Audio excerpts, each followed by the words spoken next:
Bonsoir. Bonsoir Anthony, bonsoir à tous. La mort d'un grand résistant, Raymond Aubrac, s'est éteint à l'âge de 97 ans.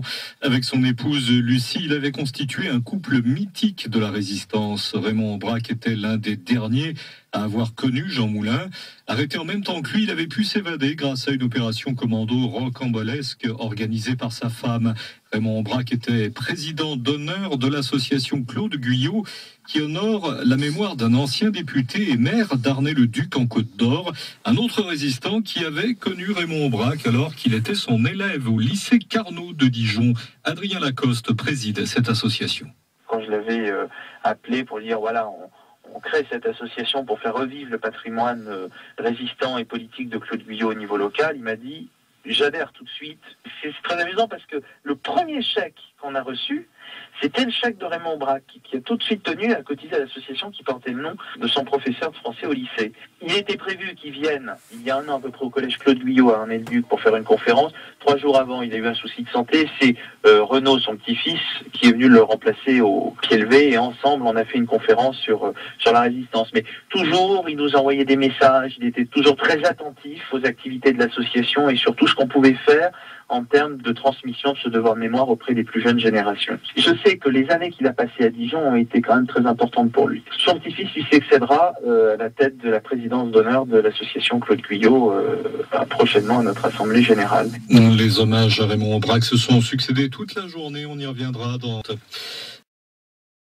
Côte d'Or qui a rendu hommage hier à Raymond Aubrac, un hommage relayé dans tout le pays, bien sûr, particulier en Côte d'Or. Enfant, Raymond a en effet vécu à Dijon, où il a notamment été scolarisé au lycée Carnot. C'est à Dijon qu'il a épousé Lucie. On imagine donc l'émotion dans la région. Un hommage est par exemple venu hier d'Arnay-le-Duc, où Raymond Aubrac était le président d'honneur de l'association Claude Guyot, ancien résistant de Côte d'Or. Adrien Lacoste, le président de cette association, est l'arrière-petit-fils de Claude Guyot. Il a vécu à Dijon avec ses parents, et ce qui est très amusant, c'est que mon arrière-grand-père, qui était résistant, maire d'Arnay-le-Duc, a été également professeur au lycée Carnot à Dijon et a eu la chance d'avoir le petit Raymond comme élève. Et aujourd'hui, le hasard a fait que Raymond Aubrac est devenu membre fondateur de l'association Claude Guyot qui vise à défendre le patrimoine résistant donc de Claude Guyot et plus largement du département de la Côte d'Or. Et c'est bien en Bourgogne, Salornay-sur-Guy, en Saône-et-Loire, que Raymond Aubrac sera inhumé. Il reposera aux côtés de son épouse Lucie, disparue en 2007. La date des obsèques n'est pas encore connue. On ne connaît pas encore la date, mais c'est bien en Bourgogne, à Salornay-sur-Guy, en Saône-et-Loire, que Raymond Aubrac sera inhumé. Il reposera aux côtés de son épouse, Lucie, disparue en 2007.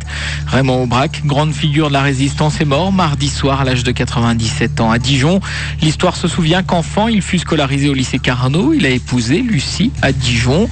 Un hommage est aussi venu hier d'Arnay-le-Duc, où Raymond Aubrac était le président d'honneur de l'association Claude Guyot, ancien résistant de Côte d'Or. Il est venu y donner des conférences. Adrien Lacoste, le président de l'association. C'est une grande émotion aussi parce que Raymond Aubrac était relativement quand même attaché à l'histoire de la Bourgogne. Il a vécu à Dijon et puis il a été aussi l'élève de Claude Guyot qui a été résistant, président du comité départemental de la libération de la Côte d'Or. Et il a été également membre fondateur et président d'honneur de l'association que je préside, donc l'association Claude Guyot. Donc vous imaginez l'émotion qui est la nôtre aujourd'hui de perdre un grand homme comme celui-ci.